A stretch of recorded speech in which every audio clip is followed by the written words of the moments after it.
How's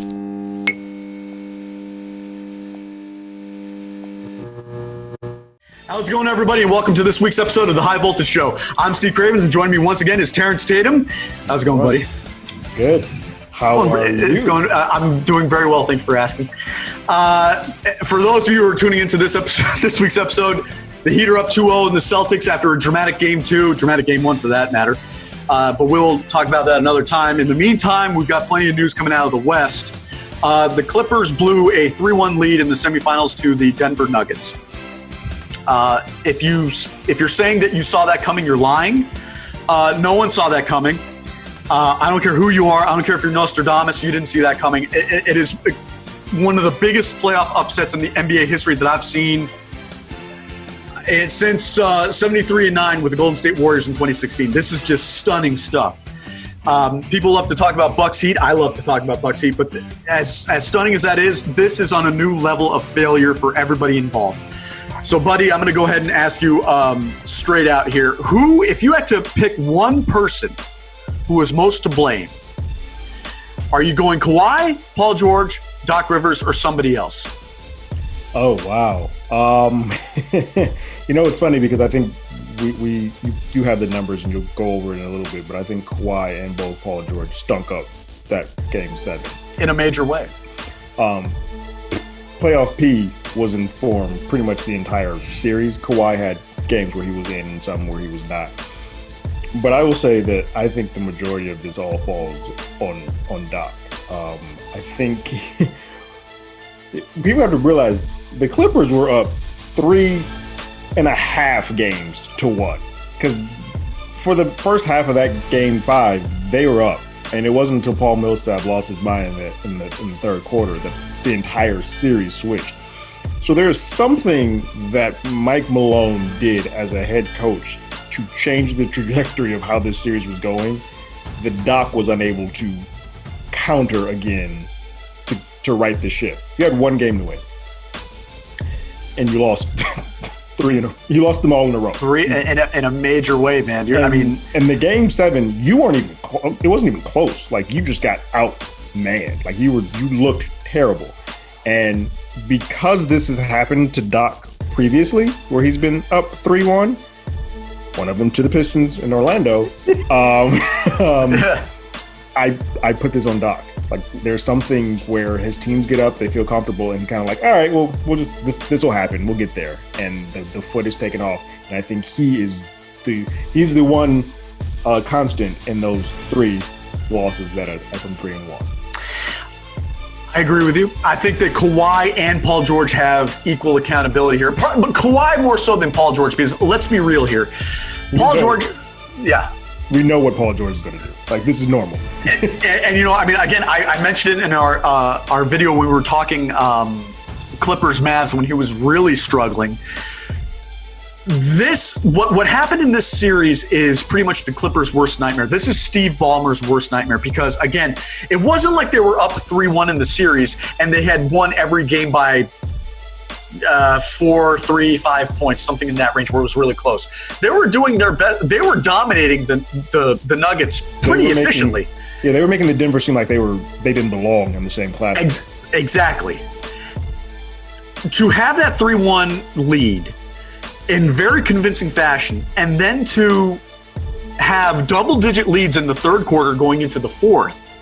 I believe in Game 5 it was 16 points. Game 6 it was 15 points.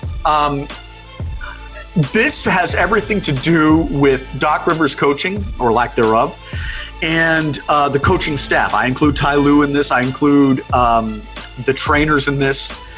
Because remember, what were we talking about when it came down to the regular season, when it came down to the Clippers? We were talking about the controversial, it's always been controversial to a degree, but the load management it really reared its ugly head. Did you read the reports about how several players, after playing 4 minutes, were asking Doc for a breather to get out of there because they were having a hard time breathing because of the pace of the game? Yeah. If ever there was an argument against load management, Game 7 in the Western Conference semis is the argument, because you're in Game 7, you're up 3-1, and you have key players. Gassed. They didn't completely gassed. And you can see it. Yes. Yeah. Yes. I'm going with Doc here. I think the Doc is a huge reason that they blew that 3-1 lead. Again, the history is there. Once before with this organization in 2015 when they were up 3-1 against the Rockets. With another loaded team. Yes. It was Lob City. A couple injuries. Right. It was Lob City. Lob City. I mean, an incredibly loaded team. I mean, let's go through it. You had Chris Paul, who was still in his prime. You could make the argument that he's in his prime now, but I just think maybe that's just him reaching another level of greatness that we thought he was capable of at this age. Right. You had Blake Griffin. You had DeAndre Jordan. I mean, my God, between Blake Griffin and DeAndre Jordan in the paint. Yeah. Then you had JJ Redick on the perimeter. Yeah. It was a very loaded team. You had the shooting, you had the leadership, and you had the ability to rebound and put back at will, it seemed like. I think Doc Rivers is a hell of a coach. I really do. And like we have talked about in the past, it's very important in this league, in every league, except for NHL because that's white bread. But in every league, it's important for there to be African-American coaches because there's so many capable African-American coaches who have more than deserved a chance to coach a team. And it seems like we've reached this point where guys like Nate McMillan, Alvin Gentry are getting fired. I truly hope that that's not the reason that Steve Ballmer decided to keep Doc because this goes beyond the optics of it. This comes down to the fact that this man has been your coach for 7 years, even though that Ballmer did not own the team back when Doc was first hired. The man who owned it will not be mentioned because his Voldemort. We won't speak it. His name doesn't need to be mentioned in any sentence except for maybe a joke. Yeah. You have to. I know that Steve Ballmer's a loyal guy. Apparently, he has been ever since he was at Microsoft. And that's great. That's a great quality to have. Loyalty is a very valuable thing, and it's a very rare thing to find in professional sports. Unfortunately, in this case, I have to say that I am very shocked that he kept Doc Rivers. I think that Doc Rivers should have been out of there the moment they lost that game because, let's face it, we've talked about this in private. There are more than a few capable coaches that are capable of leading that team as presently constructed for the next year to a title, who are capable of looking past the bullshit load management and saying, hey, you know what? This team is too talented to lose in the semifinals, especially up 3-1 in the series. Yeah. And Kawhi, Paul George, whoever else wants to take a break, I'm sorry. We're above that now. You've seen the case against it, and it came back and bit you in the ass. So what do you say to that? I agree, and it's something that even I dawned on me today is that those two are under some pretty small contracts. So I am confused as to why you would put Doc back in there. Like, now would be the time to pull the trigger on getting a new coach in there, because if you don't, and this happens again, you run the risk of losing those guys. So, like, it's a weird thing that's happening with the Clippers currently. I would look, if I'm the Clippers and I'm Ballmer and I'm saying I gave you two, not me necessarily, but two rosters of high-profile talent were put together for you, and you lost both times, being up, having the advantage, and you couldn't get the job. You couldn't get us at the finals. Maybe it's just time for a change. Like, not saying that you're a bad coach. You can go somewhere else. You can find a job immediately because you're going to get that team to where it needs to be. But when it gets to the sweating, when the palms are sweaty, when the butt cheeks get tight and the shots aren't falling, you need somebody who can be like, all right, I got to change up things on the fly. I got to do something different because what was working is no longer working. Maybe Doc's not that guy. We've talked about this. Doc is a top 10 coach. I don't know if he's a top 5 coach that you would say, hey, I want this guy. And he could still be a top 5 coach. He just might not be the coach for this type of a team. There may be another coach that needs to come in and like, all right, I'm going to finish this and get you guys to that next level. Similar to how I already sucks, although he eventually got a ring, but similar to how Rick Carlisle was removed from the Pistons for Larry Brown. Rick Carlisle was a good coach, really good coach. But it seemed like Larry Brown might have been the piece to kind of push that particular team. Now, granted, some other pieces came in, but to push that particular unit up to the next level. But Rick Carlisle went somewhere else and eventually got there. I think Doc might be in that same situation. I think if I'm a Clipper fan, I would have like his turn at this bat with this franchise should have come to an end when we when we can't win. Like, this was written in stone that it was supposed to be the battle for LA. Yeah. And we were a quarter and a half away from that being the case. A quick point of order here on Larry Brown. Something that was very interesting, and I want to kind of attribute it to Doc Rivers a little bit here. In 2004, I didn't read it in 2004, but I read it about the 2004 Pistons. I know you love them. I love them just from the story of them is just incredible. But Larry Brown was actually willing to let Chauncey Billups take control in the huddle and kind of coach the players and come up with plays in the huddle if certain things weren't working that Larry was suggesting. And I think that is, I don't know too many coaches that would do that. Obviously in 2004 it worked like a charm. And yet I'm not sure that Doc has that kind of rapport yet with Kawhi and Paul George to say like, hey Kawhi, you know what I'm calling up is not working. You go ahead and take the reins. I think that is a big part of also why the Clippers lost and why when we get into a little bit later, why I think the Lakers are not a surefire bet. When you have teams that have kind of been through the mud and the muck together and they've kind of grown together like that Pistons, even though the coach changed, that team for the most part had gone through the Eastern Conference Finals the year before. Like they had been in that type of a situation before. They've grinded out with each other. They were growing as a team. Denver also had been growing as a team. They know each other. They know each other in and out. Whereas this Clipper team is essentially two Hall of Famers thrown together. Well, one Hall of Famer and one All-Star thrown together with other pieces around them who don't really know each other that well. This is the first time they're ever doing this together, playing against a team that is on a string. Yes. I think that's a part of it too, where they just don't know each other that well. They don't have that. If I'm here or I'm here, I know if I throw this without even looking, I know where you're going to be. I can sense where you're going to be. Clippers don't have that. Denver does, and I think talent-wise, they're almost neck and neck as far as the amount of talent on the rosters. So it then becomes that familiarity with each other that I think was that key. That once Denver figured out what was going on, it was easy for them at that point. After that point, they're like, "Oh, we got this from here." Whereas I don't know. Before, the Clippers were solely relying on the fact that we have the best player, one of the best players in the game, and one of the best side people in the game that we can just beat them.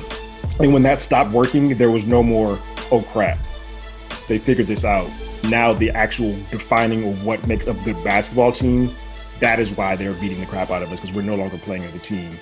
Or we've never played as a team, and they figured out that we're not playing as a team. They caught on.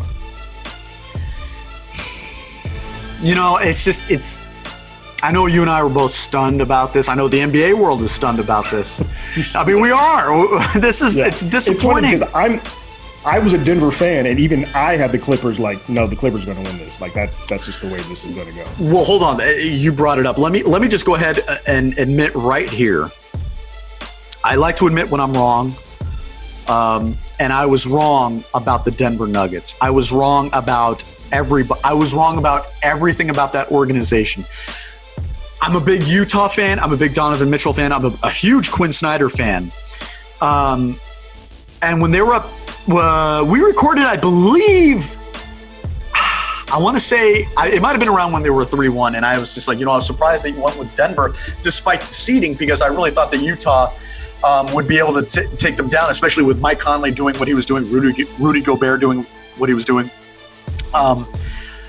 100%, 1,000% credit to Mike Malone, to that entire team for being down 3-1 twice, not once, twice, against a heavily favored Clippers team.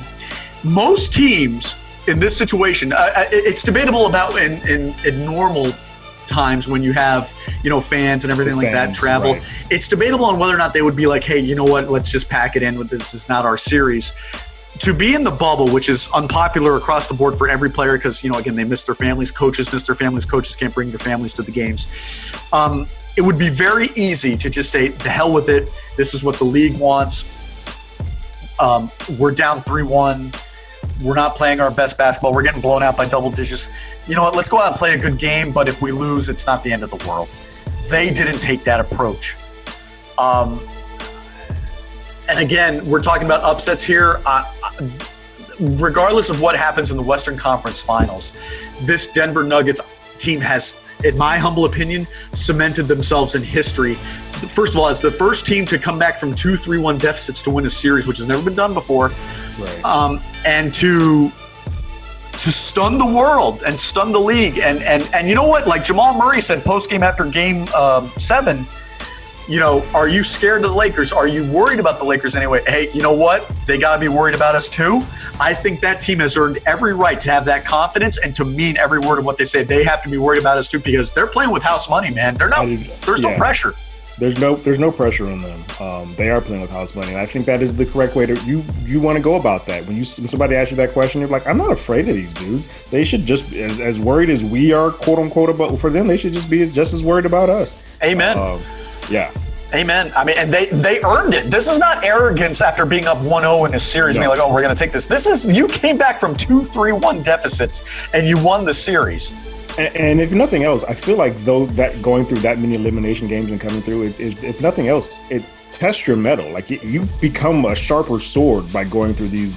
They're going to be in a better shape, I think, than the Lakers are, because the Lakers have sort of had a cakewalk since Dame went down. They've been kind of just games were theirs.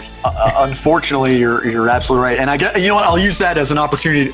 Well, before I do that, I wanted to kind of segue into LA, Denver. But real quick here, I want to tell you. I mean, I already know how you feel, but I want to tell this to our audience. Doc Rivers' resume with the LA Clippers. This is his resume. I want to get your opinion on this because I didn't realize right away that this was what he had accumulated in his time with LA. He was hired in the summer of 2013. Before that, he was with Boston. 2014, won plus 50 games, bounced out in the semifinals. 2015, up 3-1 in the series against Houston, bounced out in the semifinals. 2016, bounced out in the first round. 2017, bounced out in the first round. 2018, didn't make the playoffs. 2019, bounced out in the first round. 2020, up 3-1 against the Nuggets. Bounced out in the semifinals. Yeah. The proof is in the pudding. This is two excellent teams that he's had at his disposal to at least make the Western Conference Finals. At least. No one's making the finals is freaking hard, man. I mean, we all get this. If it was easy, everybody would be doing it. Correct. But to at least make the Western Conference Finals up being 3-1 twice. And before we move on, I just want to say we talked about D'Antoni several times. It should be Antoni because there's no D in his system, despite what this past series told us about the Rockets. I really do believe that Billy Donovan would be a great fit for this team. Billy Donovan has made champagne out of stale wine with the OKC Thunder. He has. I mean, let's be real. Did any of us expect anything out of OKC this year in the West? No. And they pushed the Rockets to 7 games. You could make the argument they would have won that series if not for a dubious call there at the end of Game 7. I think that Billy Donovan, you give him a player like Kawhi Leonard, you give him Paul George, you give him that depth with sweet and sour Jackson, spicy chicken Lou Williams and the Morris twin. Like, you give him that, Pat Bev. I think you'll find that he'll put people in places that are better fitting to make a team. But I also think, and this might be why Steve Ballmer didn't completely pull the trigger, I also think that he might be like, all right, let's give him a second year with his team, kind of learning each other more. Because this also is a weird year with him losing half of the year and then all of a sudden them coming back. They couldn't work figuring out their form, and all of a sudden they're back in bubble. So, and we talked about this, he's not going to have much time on the front end too, because the season's going to probably start really quickly. And it's like, I don't know if I can really put in a new coach to get him up to speed and where we want him to be. So it might just be like, I'm going to go with the devil that I know, because this year and this what we're doing with COVID and all of this in the bubble is sort of unknown. So I'm going to stick with this guy. When we're out of this, and if we're in the same situation, I probably will be moving on. Sure. But I think that's kind of where I don't know if I would pull it. Now, you got a bunch of teams who didn't give a rat's ass about that. But I think the Clippers, who have the talent already there, he's probably like, let me just hold fort until this gets situated. Now, what's something else that you and I talked about in private? We were talking about, okay, you keep Doc Rivers, fine. Do you have an insurance policy in case he fails to live up to expectations again? As of this recording, Ty Lue is still there. Yeah, I don't know how long that lasts. There's a lot of job openings now, and he keeps being mentioned as he should be because he is a championship winning head coach. No matter how you want to shake it, you want to say, oh, he was a coach by proxy and he's just there, whatever. He is if Steve Nash can find a job and never has coached, Ty Lue should be able to find a job as being a person who has a championship on his resume. We've gone back and forth on that Steve Nash thing, but you're absolutely right. The simple fact of the matter is he's got a ring as a head coach. People can try to, and you know what? Ty Lue could very well be the next Eric Spoelstra in terms of people trying to discredit the ring he won or the record that he accumulated because, he had LeBron, he had Kyrie, he had Kevin Love. Ty Lue did not have a successful attempt at another team. Okay, I know Spoelstra's been with the same team for forever, but think about it like this. LeBron leaves. Kyrie was already gone by 2018. He was on the Celtics. Mm-hmm. And then when LeBron left, he was left with piecemeal. I mean, there was not much with him to work with. And as a result, they lost in a major way. His best player was Kevin Love, which says a lot. And I think we all agree that Ty Lue deserves a chance with maybe not a stacked roster, but a competitive roster, and that's what Philadelphia has. I agree. I think if you're giving someone like Lou Walton, the Sacramento Kings, which has a solid roster, they're not gangbusters, they're a young, solid roster. If you're giving Lou Walton something like that, then Ty Lue should be afforded a roster that's pretty decent as well. Like, you can't give him scraps and here, go make that happen. And then fire him 24 games into the season. Right. Yeah. There needs to be a longer leash and a better talent roster that he's given. And there's some good jobs out there right now. I think. Oh, certainly. Pacers being another one. I think the Bulls might be one of the worst of them, but like there are some jobs out there that you're kind of like, oh, these rosters aren't bad. You got the Pelicans, you got the Pacers, you got Philly. Like those rosters are all pretty decent. The Rockets, like these are all pretty decent teams. So yeah, if I were Ty Lue, I'd actively be throwing my hat in the ring, but I also think the team should actively be going after someone like Ty Lue, who's a championship winning coach sitting on someone's second chair. However, we both agree on this. Ty Lue deserves to go to a contender now, not like the Bulls situation where, hopefully with some good drafting. The Bulls is the one roster I would not want them to be. That's a bad organization. That's going to be a while before they get anything together, and I definitely do not like the way that Paxson has been drafting or putting players together. No, that is a bad organization. Yeah. Real quickly before we move on, you remember at the end of The Last Dance, at the very last episode, how did they end the episode with the epilogue, as it were? Oh, they've never won anything. And the Bulls began their rebuild after Michael Jordan left. Yeah. And this is for a team that made the Eastern Conference Finals in 2011 with Derrick Rose. But it just goes to show you Jerry Reinsdorf. All right, I'm not going to go down that road. That's another video. but what we're trying to say is that Ty Lue deserves a chance on a roster that is competitive at the moment. Not necessarily a Golden State kind of situation, but certainly like a Philadelphia 76ers, a Houston Rockets kind of situation where you have pieces where you can compete now, and he deserves his opportunity to prove his coaching chops with another organization that's going to allow him to show that he can coach. Because again, that's kind of the drawback. Isn't this interesting? Real quick, again, before we move on, I'm sorry. I guess Oklahoma's there too. Oklahoma's another one. Oklahoma's there too, but let's not forget that Chris Paul may very well move on. That's true. And while this team, as presently constructed with Gallinari, Gallo could be gone too. He's a free agent as well. He is a free agent, and Riley was going hunting for him in February. Unfortunately, I didn't get him. So in that situation, they may have overachieved because of Chris Paul and indeed because of Billy Donovan's coaching. Again, What the hell? You don't pick up Billy Donovan's option after what he's done for you guys? Insane. I don't know. That is just, again, we can talk about this in another episode, but that is still stunning to me. Let me just go ahead and say this. Ty Lue deserves a second shot. Gentry deserves another shot. And again, we talked about this. African Americans deserve chances across the board, second chances across the board, because there's so many great black coaches in this league that just, for whatever reason, they don't get their second or third chances. Can we talk about Tibbs getting a third chance in New York City, for Christ's sake? That's mind-blowing to me.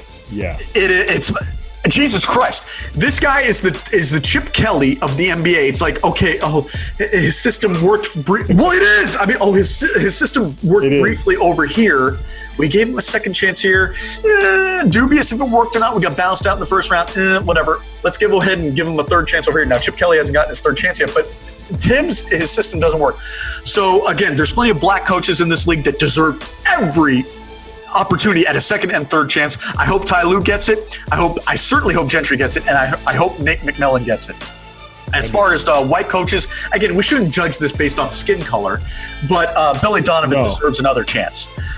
Billy should be in there, and I've said this before. D'Antoni's going to find a job, because he's still, when the regular season happens, he's one of the best coaches that ever existed. You and I have been stumped on finding a match for him. Who's going to take him in? I don't know where he goes. Yeah, I don't know. Indiana? Where he goes. Yeah, I feel like, especially if Chris Paul's gone, Oklahoma doesn't make a lot of sense for him. Oh, God, no. Yeah, it was an interesting suggestion, but upon further review, it doesn't work out. Now that if both CP and Gallo may or may not be there, I don't think that's a position that you put that he takes. He definitely takes that. Yeah. 100%. I don't know where he would go. Okay, so that's where we stand on Doc Rivers and the Clippers. Again, a stunning collapse. I mean, we can't say this enough. I mean, we're both disappointed. You and I were tooting Kawhi's horn, something fierce. Yeah, I mean, you and I were both on this hill where I was like, he's one of, if not the best player in the game. He's a great two-way player, and now I'm sitting here eating a lot of humble pie. I'm like, we both are. The way that he choked in that Game 7, I'm like, maybe he's not quite on that level of LeBron. And you know what it is, man? Overspoke. Humble pie, for those of you out there who have not eaten it, because I'm eating it right now too, humble pie, if I was in Sweeney Todd and I ate one of those pies that Mrs. Lovett made, I would imagine it would taste like that. Really nasty. I'd pull out a toe from there. It's not a pleasant thing to eat. Shout out to Tim Burton. So let's move on to the Western Conference Finals. Here we are. We're, we didn't anticipate Celtics Heat. I didn't anticipate it. You didn't anticipate it. Nobody anticipated it. No one anticipated Nuggets Lakers Western Conference Finals. And let me start right now. You were the one who believed in the Nuggets from the beginning. Kudos to you. I did not. I thought they were fool's gold, pun intended. And I'm going to go ahead and say this right now. I'm not sleeping on them anymore. I'm not taking away anything from Mike Malone anymore. I'm not taking anything away from Jamal Murray, who has proved to have the heart of a lion. This is probably the part that's going to be difficult for you. Jokic has been stunning, to say the least. Yeah. I'm eating a lot of crow there too. Because here's the thing, I always said that Jokic was a good player. I just didn't think that you could rest your wins on his back. I was wrong. Oh God. We both eaten some crow, and again, it tastes nasty. Yeah. It's no amount of ketchup or Cholula can fix this one. Not at all.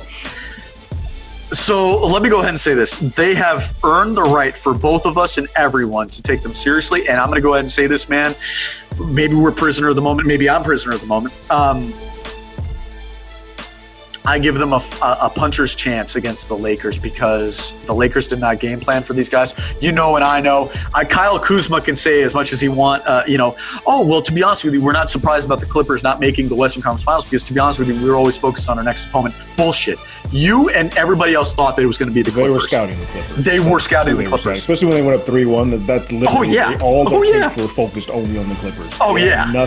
Even when it got to 6, they were like, the Clippers are still going to pull this out, because that's just the way that everything seemed like it was going to go. They were not game planning for Denver. 100%.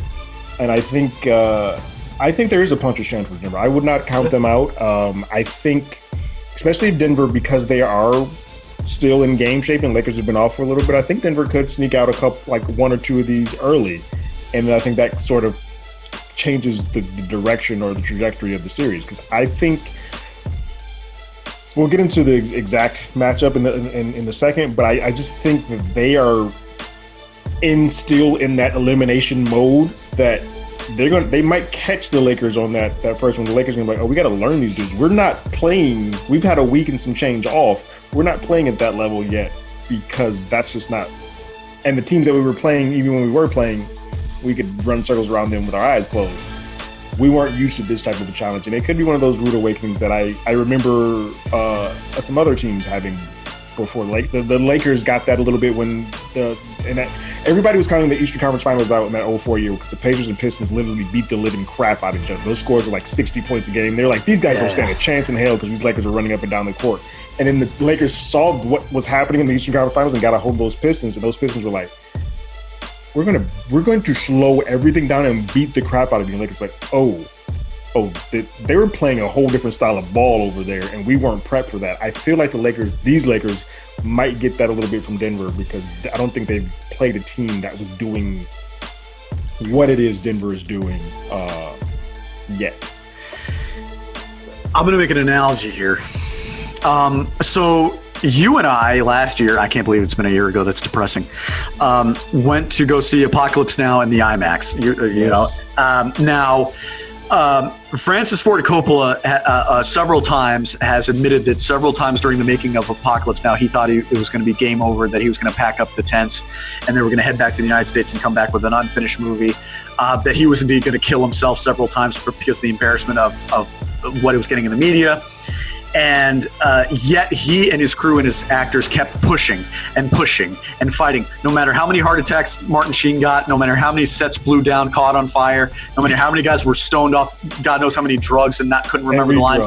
Marlon Brando showing up to set overweight and they had to shoot him in the shadows. Yeah. You know, the big helicopter scene, them getting called up to fight actual guerrillas during the middle of filming and losing a day's filming. No matter what, they kept chugging forward. And at the end of the day, we got an indisputable masterpiece that we remember forever. Just like I'll remember seeing that in IMAX with you forever. That kind of reminds me of this Nuggets team in terms of the resilience, in terms of being counted out by multiple people, probably even themselves, doubting themselves several times, whether it was in the quarterfinals or the semifinals, and Mike Malone being the Coppola of the situation and Jamal Murray kind of being the Martin Sheen of the situation, just kind of like rising above all the horrible stuff they were coming. Because again, the adversity that they were going through was, I mean, there were several times, specifically in the semifinals and indeed in the quarterfinals, where Utah blew them out. Donovan Mitchell was putting on a show and they had no answer for it. And usually when teams have that type of, they were like some demoralizing losses. You think like, oh, there's no way that they're not going to be the same when they come back. They just washed that off like nothing happened. Like, all right, that's fine. We lost that one. Yes.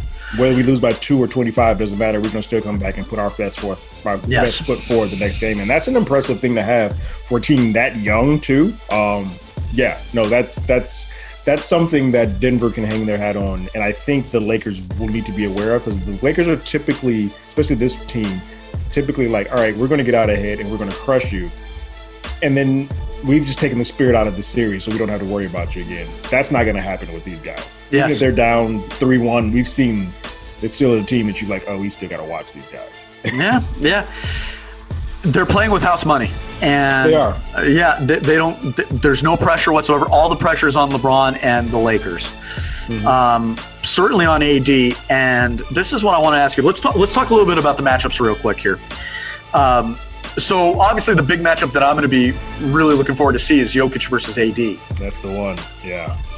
Jokic is playing with some fire and some tenacity and some confidence that, frankly, I mean, again, I'm not going to sit here and pretend like I've been watching Jokic play on the Nuggets for the last couple of years, because I haven't. But watching last year's postseason run, watching this season's postseason run, he's playing with a confidence and a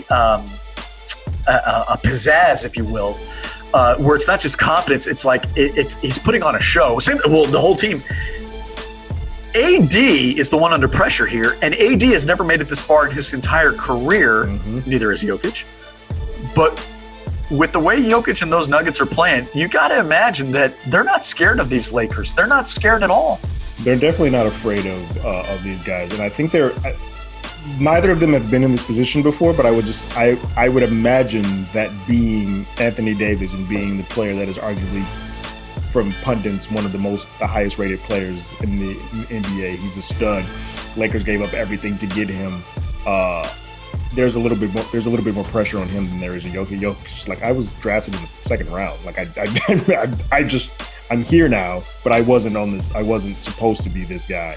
So I think there's more pressure on AD, but that's going to be a fun matchup and I love that they're both untraditional bigs that they pick and pop. They're out there picking and popping. They're going to chase each other around the 3-point line. Like, they literally are matched up against each other because they're not the same, but they have a lot of similarities where a lot of bigs would not go out to the top of the key to block a shot or to play the defense. These guys are going to be doing that versus each other, and that's fascinating to me. I think Jokic means a little bit more to his team overall because he sometimes acts as a point guard because he's such an amazing passer, so he sets up plays. So it's going to be interesting to see how the switching happens for the Lakers, because I don't know if they'll be able to switch as readily as they do, because there are a lot of passes that Jokic makes that should not be done by a 7-footer that they're just not going to be prepped for or understand how the hell that's happening. I think where the Lakers have a bit of an advantage, though, is that they have multiple bigs that they can kind of throw at Jokic to give him different looks.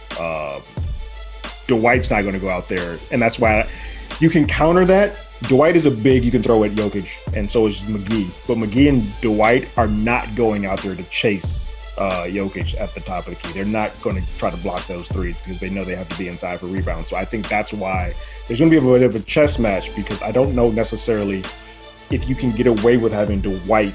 Like, if Anthony Davis gets in foul trouble, I don't know if you can have Dwight checking Jokic, because I think there might be a bit of an issue.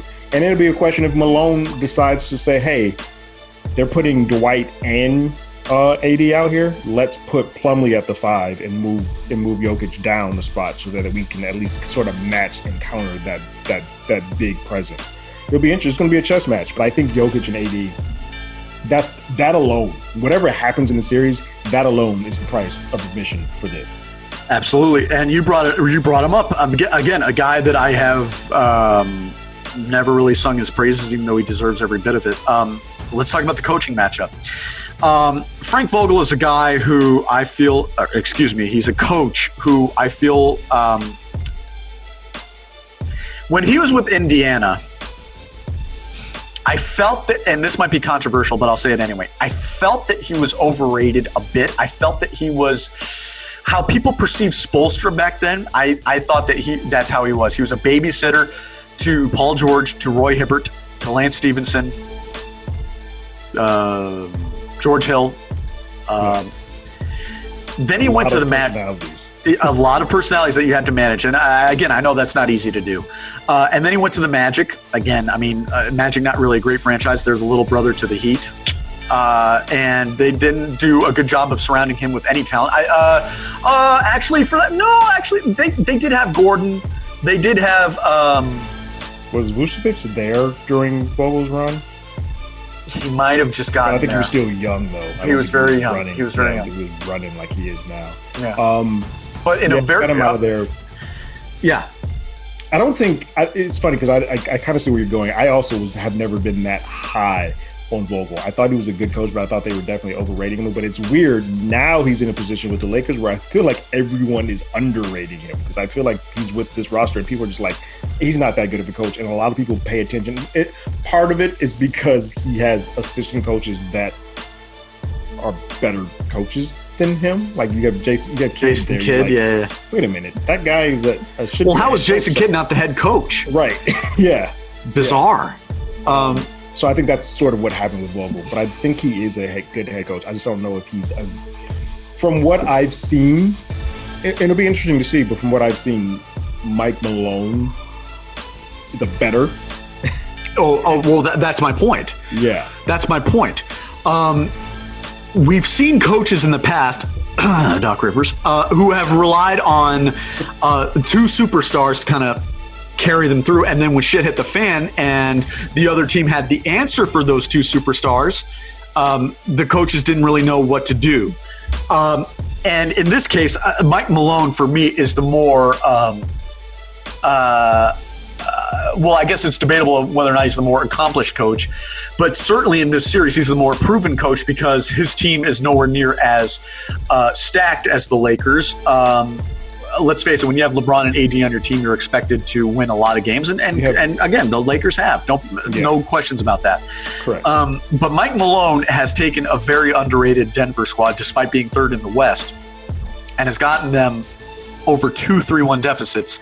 I'm going to give the coaching benefit to Denver. Frank Vogel, for all I know, could be relying heavily on Jason Kidd's expertise. Certainly Jason Kidd's respect within the locker room, because Jason Kidd was a former player and he does command respect. Jason Kidd won a title against LeBron in 2011. I was going to say he's a just former peer of LeBron. Yes. So there's even more respect there. He's going to listen to Jason Kidd, even when he won't listen to Frank Vogel, because Jason Kidd has been in these trenches and been in these experiences before. Yeah. So Mike Malone is essentially coaching against 3 head coaches. He's coaching against Frank Vogel, Jason Kidd, and LeBron. Yeah. And yet, I still go with Mike Malone because it's so telling when you can have guys that are so selfless, as much as the Denver Nuggets are selfless, because there's no one on that team that I can point. I mean, Michael Porter Jr., he was very stupid in that press conference when he started calling out the coaching staff for not getting the ball late. I thought he should have kept that in-house and not gone to the media with that. But other than that, you don't have any players that are going to the media. You don't have any players that think they're above the team, who are demanding the ball. They share the ball equivocally. And here's another thing. I know that playoff rondo is very real. But let's not underestimate the spark that Paul Millsap gave the Nuggets in Game 5. So it's 5. So you have, maybe it's just me rooting for the underdog. But when I look at the Nuggets, I see a team that is well coached and I see a team that is fearless. And then on the other side, when I look at the Lakers, they got all the talent in the world, and their bench has proven to be more talented than I gave them credit for at the start of the season when they failed to land Kawhi, when they started signing Dwight Howard, Deion Waiters, J.R. Smith, Alex Caruso, who looks like he should be delivering pizzas. KCP is there still. KCP. Yeah. So their bench is indeed talented. It's formidable. JaVale McGee. It's interesting looking at the rosters, because I've been going back and forth. It's like, which one is the more talented roster? I think there is more depth that you can count on Denver, but I think they're equally deep. I think Denver's been more consistent, whereas the Lakers have 2 Hall of Famers and then a lot of people that could pop up one day, could not. Like J.R. Smith, you can count on for maybe a quarter, maybe 2, 1 game maybe, and then he won't show up for the next 3 games in the series. Same with the Waiters. KCP might go for 0 for 15, and then the next game might hit 20. They're very inconsistent, but I think Denver is a lot more tried and true. Millsap is a guy that I think is very important to this team. I don't know how well he works in this particular series because the Lakers are so big, and this is the one time where him being undersized might come to affect him. Yeah, because they're running 7-footers out there like it's drinking a glass of water out there with LA. For me, where I always go with this series, there's 2 things. One, I mentioned it earlier, how the Denver Nuggets play on a string. I think they're going to be playing a team that has 2 Hall of Famers that don't know how to play together. Like a lot of the times when I've watched the Lakers this year, they've done, all right, this is LeBron's time, this is AD's time. There's never a time when you really feel that they are playing as a unit. And I think Denver does that much better. I think the other thing that Denver has going for them that is going to be a massive part of this series is the 3-point shooting. Yes. Denver shoots threes like it's going out of style, and their percentage is very high. Yes. They shoot these at a ridiculous clip. And that's what got them back in the series against LA. The Lakers don't hit threes well. They might have a game or two where they're like, oh, all of a sudden we're shooting threes pretty decently. J.R. Smith could have one of those like, oh crap, come to Jesus moments. But for the most part, they're pretty broke from the 3-point line. They're not nearly as consistent. So if they get into a matchup where they're doing a tit for tat, I think that favors Denver as well. And I don't really know, like we've talked about, playoff rondo is very different than what we normally see. But I don't know if they have someone to really chase around Murray. on that perimeter. I don't think they have a defender that can like, all right, this is the guy that I have to watch. KCP's a solid defender, but I don't know if he can do that day in and day out, where you don't have somebody to trust to make Murray work on the other end. That's the other thing. It's like I think Murray can probably quote unquote take defensive stuff off, and so his energy is a little higher up because he's not really guarding anybody on that Lakers perimeter. And one more thing, I don't know when it happens. I hope it happens in this series. If Will the Thrill comes back, that gives Denver another added bonus that I don't think that the Lakers were really accounting for. Denver is stacked, but I think the thing that always just makes me nervous from fully giving them the full key to this series is that front court of the Lakers is nasty. And I feel like they can, if done properly, can kind of not stop Jokic, but you can put him in a position where he's very uncomfortable seeing a Hall of Famer like Anthony Davis, and then a former All-Star like Dwight Howard, and then whatever the hell McGee is. You've seen bum-ass McGee. You've seen those three bigs giving you something different consistently. I hope Malone can figure out a way to make it so that Jokic can still stay comfortable and do what he's doing for the team without getting flummoxed by whatever that Lakers bigs are throwing at him. But I think if you counter that by putting Plumlee in there with him, that will help him out a little bit. I can't dispute anything you've said. You nailed it right on the head. And let's be real here. It's not like the Nuggets are going to be playing just the Lakers. I hate to say this, but they are going to be playing the refs as well. They're the kids. They don't. The refs are going to counter towards and lean towards Dwight. I mean, Dwight's one of those two. Like towards Dwight, the Dwight, the LeBrons, and Anthony Davis are going to get calls. The Jason Kidds, those coaches over there are going to get more calls than anything that Mike Malone. They're not going to listen to these guys. So these guys are going to be fighting up an uphill battle versus the refs as well. You're not playing there. Yeah, it's unfortunate, but it's a very real thing in the NBA. Certain players get certain calls, and if you're not established, if you're not a superstar, if you're not, a very well-respected coach. I'm not saying that Mike Malone's not respected, but he doesn't carry the same weight that Jason Kidd does. And again, Jason Kidd's just an assistant, or so we think. The Nuggets have themselves an uphill battle in more ways than one. Let me go ahead and ask you straight up. I've got my pick ready, and I don't feel comfortable about it. I think this is just me being prisoner of the moment, but also believing in what I'm seeing. Who are you going with for the series? It's so weird because on both the Eastern Conference and the Western Conference Finals, I had a choice. Now, one of my choices isn't in here for the Western Conference Finals, but I've switched my pick on the East. I used to say that Boston was going to be in the finals, and I picked Miami to win in 6. You did, yeah. That's the same here. I'm picking the Nuggets to do this in 6. Look at the balls on you. It's a weird thing that I've seen, and I've seen it with both Miami and Denver. There is it's an intangible thing that you can just, like that grit and that grind that I think both Denver and Miami have. Yeah. That just, you can't quantify it. You can't, the Lakers look like they have more talent. They have more, the all-stars, the Hall of Famers, but there's something about the grit and grime and that dirtiness that happens when the chips fall that I think Denver and Miami both have, and they both remind me. Maybe it's part of me being a prisoner of like loving that old school type of basketball. I know, maybe that's just my type of thing. Yeah, those two teams represent that, and I would love to see that. I also probably a prisoner of small market teams actually having a fighting chance in this, as opposed to the superstar squad. Yeah. But yeah, I'm going with the Nuggets in 6. I'm going with the Nuggets in 7. I think this is both on the Nuggets. Yeah. I didn't think you were going to go with them in 6. I'm going with them in 7. I think these guys are kings of the 3-1 comeback, although I don't think that's going to be the situation here. If I'm wrong about this, I'm wrong about this, but I truly believe that we are going to see Lakers, Denver, 2-2 at some point. We're not going to see a 2-1. We're not going to see a 3-1. We're not going to see anything like that. It's going to be 2-2. You're going tit for tat. Yes, exactly. I really do. This team the Nuggets have no fear whatsoever playing with all the confidence in the world, and rightly so.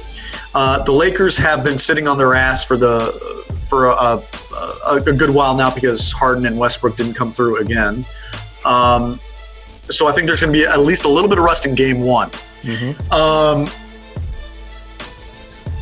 I just think that this Nuggets team has more fight, more tenacity than the Lakers have gone through lately. I mean, again, to go through what the Lakers have gone through, okay, they had the game one loss to Portland, they had the game one loss to Houston, and then from that point on, it was running the table. Smooth sailing. Yeah. Yes, exactly.